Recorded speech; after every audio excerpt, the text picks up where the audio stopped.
সর্বোচ্চ চেষ্টা করার পরেও দেখবেন, সর্বোচ্চ চেষ্টা করার পরেও দেখা যাবে দিন শেষে আপনি অপরাধী হয়ে বসে আছেন। আর আমি একটা লেকচারে বলেছি না, পুরুষ মানুষ বোকা। পুরুষ মানুষ কেন বোকা? কারণ সে সবাইকে খুশি করতে চায়।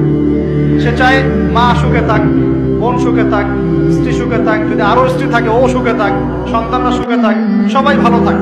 এবং তাদের ভালোর জন্য তারা কত কষ্ট করে, দিন রাত ডিউটি করে, অফিসে যায় আসে, জ্যাম ফেস করে, মানসিক প্রেশার নেয়, শারীরিক প্রেশার নেয়, তাই না?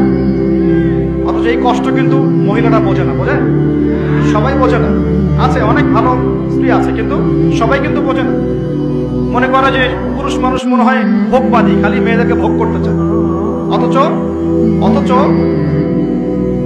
সবাইকে সুখে রাখার এই চেষ্টায় একজন পুরুষ দিন শেষে নিজেই সুখী হয় না।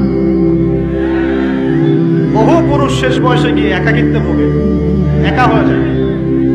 এই জন্য বলছি, ফ্যান্টাসি বাদ দেন। ফ্যান্টাসি বাদ দিয়ে হালাল রিজিক হয়েছে, একটা নেককার পরহেজগার মেয়ে দেখে বিয়ে করে ফেলেন, ব্যাস তাকে নিয়ে দুনিয়ার ছোট্ট জীবনটা কাটিয়ে দেন। আর জান্নাতে তো হুট করে অপেক্ষা করছে।